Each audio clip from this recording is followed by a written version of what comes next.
Mais um encontro nosso, isso me deixa muito feliz. Você está animado?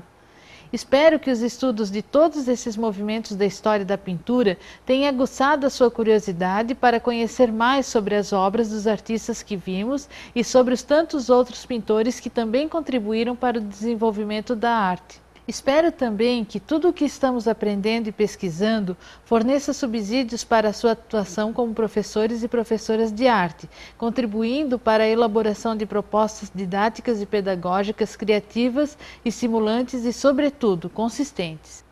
Eu tenho paixão pela arte, pois ela nos apresenta uma dimensão humana que transcende o tempo e o espaço. O nosso estudo sobre as questões da pintura e como essas questões foram discutidas no decorrer dos tempos pelos muitos artistas e movimentos, nos mostra que todas essas perguntas e respostas, todas essas reflexões que se traduzem em telas, estão permeadas de questionamentos filosóficos, anseios, certezas e sonhos das pessoas, dos grupos, dos tempos e lugares. Dessa forma, percebo que a arte tem aptidão e pode ser utilizada como ponto de partida na elaboração de planos pedagógicos que se proponham a abordar de forma reflexiva e dialógica os assuntos a serem desenvolvidos, tanto os conteúdos e temas próprios da disciplina de artes, quanto dos projetos inter e transdisciplinares. Usar a imaginação e lidar com significados são proposições inerentes à arte, disposições mentais que se fazem necessárias no pensar reflexivo. A partir dos exemplos que analisamos no decorrer da história, percebemos que a elaboração de um trabalho artístico, mesmo que o artista não se dê conta disso, envolve a busca de soluções plásticas para ressignificar os sentidos de diferentes linguagens. Isso exige questionamentos e que se procurem respostas envolvendo a imaginação, a intuição, a capacidade de propor hipóteses, de questionar o estabelecido, de comparar, de constituir significados e fazer relações. Assim, cada obra traz consigo potencialmente possibilidades de desenvolver temáticas e assuntos partindo da leitura de imagem, contextualização e os questionamentos que ela suscita. Nessa terceira unidade, além dos movimentos que aconteceram no século XX e as questões relacionadas aos sistemas da arte e da produção artística, aproveitamos para conhecer um pouco da história da pintura brasileira. Procuramos perceber a relação das obras pictóricas desenvolvidas pelos nossos artistas com os movimentos que se desencadeavam no continente europeu e mais recentemente nos Estados Unidos. Vimos, no entanto, que os artistas brasileiros, principalmente após a Semana da Arte Moderna de 1922, buscam conhecer os novos movimentos e tendências, são influenciados pelas ideias, mas traduzem esse aprendizado em formas próprias de realizar suas obras. Esse é o caso de Ismael Neri, cujo autorretrato observamos. É possível perceber a influência cubista, desenvolvida, porém, de forma diferenciada. Para este artista, as questões plásticas estavam relacionadas às questões espirituais. Ele também apresentava características surrealistas em suas obras. Observe a posição das mãos e da cabeça que olha para uma espécie de sombra. Essas referências à subjetividade não fazem parte das ideias do cubismo, cujo intuito era o estudo analítico da estrutura dos objetos. Nesse caso, Ismael Neri utilizou a estética cubista, dando uma significação plástica diferente a um questionamento pessoal. Ismael Neri, descendente de negros, índios e holandeses, nasceu em Belém, no Pará, no dia 9 de outubro de 1900. Morreu de tuberculose no Rio de Janeiro em 6 de abril de 1934, com apenas 33 anos. Ainda criança, mudou-se para o Rio de Janeiro. De 1917 a 1920, estudou na Escola Nacional de Belas Artes, quando foi a Paris, a conselhos de seus professores, pois estes consideravam que já haviam lhe ensinado tudo o que sabiam. Em Paris, permaneceu por um ano estudando na Académie Julian. Ao voltar para o Brasil, foi trabalhar como desenhista da seção de arquitetura do Patrimônio Nacional do Ministério da Fazenda, onde conheceu o poeta Murilo Mendes, seu grande amigo e incentivador.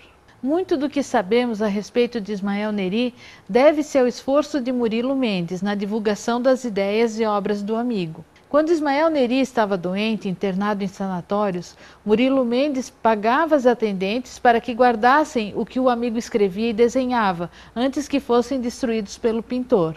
Casou-se em 1922 com a poetisa Dalgisa Ferreira e em 1927 viajou novamente para a Europa, entrando em contato com Marc Chagall, André Breton e outros surrealistas. Ismael Neri era declaradamente apaixonado pela figura humana. Seu trabalho passou por 3 fases: expressionista, cubista e surrealista. As 2 primeiras fases estavam de certa forma interligadas, conferindo o realce das expressões das figuras e a mudança dos conceitos de perspectiva e dimensão. Cada corpo possuía sua própria força através de uma explosão de formas, linhas e luzes. Ismael Neri foi o primeiro pintor de tendência surrealista no Brasil. Apesar dessa influência não ser a mais significativa em sua obra, ele foi um dos responsáveis pela apresentação desse novo modo de pensar a arte brasileira. Suas angústias pessoais e religiosas eram expressas em seus quadros, onde buscava a harmonia e a intuição para a compreensão dos problemas da humanidade. Ao contrário de Di Cavalcanti, Tarsila e Vicente do Rego Monteiro, Ismael Neri buscava o universal. Não estava preocupado com a temática brasileira. Para ele, a orientação regionalista era limitada. Seu principal tema era a figura humana e a busca da identidade. O que lhe interessava era o indivíduo, não a humanidade ou a espécie humana. Ismael Neri via a pintura não como uma técnica a ser dominada, mas como um instrumento para a concretização de suas ideias. Ele tinha uma obsessão quase mística, preocupado com problemas plásticos, principalmente a composição com figuras e a realização de um tipo ideal humano.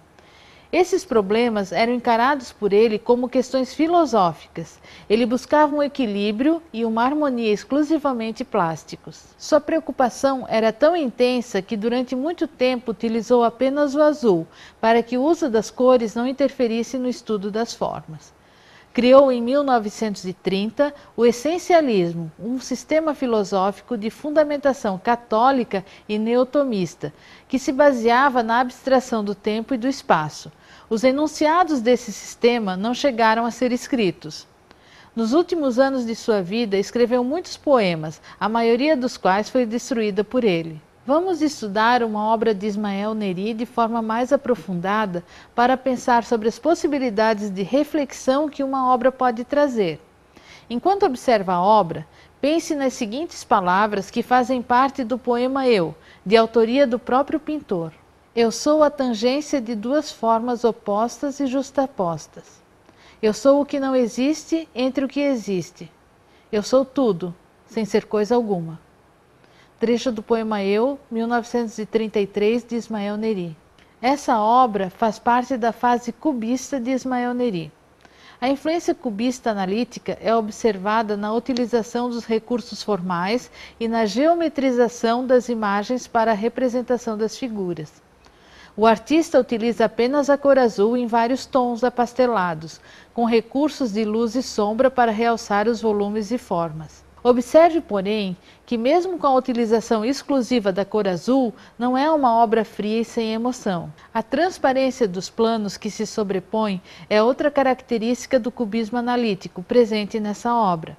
A obra é composta por formas geométricas e sinuosas, que se complementam e se contrapõem, como a razão e a emoção interagem e deveriam estar em equilíbrio na vida dos seres humanos. Trata-se de figuras humanas reduzidas às formas mais elementares. As faces de um homem e uma mulher misturam-se e decompõem-se, sugerindo uma certa ambiguidade, evocando questionamentos com relação à identidade e aos relacionamentos. A utilização dos claros e escuros justapostos cria uma ilusão de efeito tipo positivo-negativo que nos permite viajar e refletir sobre as várias possíveis interpretações que a figura oferece. A ambiguidade é um elemento importante nessa obra, pois as formas são sugeridas e podemos montar as faces de várias maneiras. A um novo olhar, as faces fundem-se e formam uma figura apenas, dividida e andrógena. Há uma sugestão de um seio na parte inferior no lado esquerdo da figura. Seriam 2 partes de uma mesma pessoa? Os lados feminino e masculino de um só que aparecem na junção das 2 faces? Observando com mais atenção, vislumbramos um terceiro perfil entre os dois. Ou seria a sombra rebatida de uma sobre a outra, ou o espaço do que não é dito, dos segredos inerentes a todo o relacionamento, ou os segredos compartilhados, ou talvez o sentimento recorrente comum a todas as pessoas de se perceberem unos e diversos ao mesmo tempo. Ao observar este quadro, penso que muitas vezes nos sentimos formados por muitas partes. A parte clara e a parte escura que todos temos, a parte que queremos mostrar e a parte que queremos esconder, a parte que chora e a parte que ri, e tantas outras, pois somos multifacetados, e somos também a somatória de todas essas partes. Essa obra me faz pensar na música Traduzir-se, interpretada pelo cantor Raimundo Fagner, composta a partir de um poema de Ferreira Goulart. Uma parte de mim é todo mundo. Outra parte é ninguém, fundo sem fundo. Uma parte de mim é multidão. Outra parte, estranheza e solidão. Uma parte de mim pesa e pondera. Outra parte delira. Uma parte de mim almoça e janta. Outra parte se espanta. Uma parte de mim é permanente. Outra parte se sabe de repente. Uma parte de mim é só vertigem, outra parte linguagem. Traduzir uma parte na outra parte, que é uma questão de vida e morte, será arte? E você? Qual o impacto essa obra teve em você? Que outras relações você fez? Essa obra despertou a sua curiosidade sobre a obra do artista? Surgiu alguma questão? Fez você refletir sobre algo? Talvez você tenha tido alguma ideia para utilizar essas reflexões em alguma atividade. Anote logo essas ideias. Sugiro que mantenha sempre um caderno ou arquivo com as ideias, observações e reflexões que for fazendo durante seu estudo ou pesquisa, ou quando estiver passeando, visitando alguma exposição, ou mesmo em seu dia a dia. Atente para as muitas relações e conexões que pode fazer entre as pinturas e outras linguagens artísticas ou as outras áreas do conhecimento. Essas anotações serão importantes contribuições para a elaboração de suas aulas e projetos. Enfim, estudamos juntos no decorrer da disciplina tanto a teoria quanto a história, pintores e pinturas, características e contextos, com o intuito de obter subsídios e informações para análise e apreciação das obras da arte pictórica. Esse saber é importante. É imprescindível para quem, como vocês, serão solicitados a analisar obras e utilizarão esse exercício em sua profissão.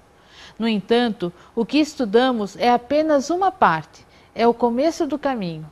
Existe um mundo de possibilidades, todo o mundo da pintura para descobrir, desvendar, entender, estudar, pesquisar, apreciar. Existem muitos artistas e obras, das pinturas que encantam às que causam estranhamento, das que conhecemos às que não temos nem ideia se podem ser chamadas de pintura, que estão à sua espera em livros, sites, exposições, museus. Busque exercitar seu olhar e sua sensibilidade. Busque identificar o que foi estudado quando, a partir de agora, observar um quadro. Porém, acima de tudo, deixe que a experiência de apreciar uma obra de arte, uma pintura em especial, seja uma vivência que lhe afete a mente, os sentidos e os sentimentos, na qual você possa aprender mais um pouco sobre o mundo, sobre a humanidade e, acima de tudo, principalmente e sempre, sobre você. Bons estudos!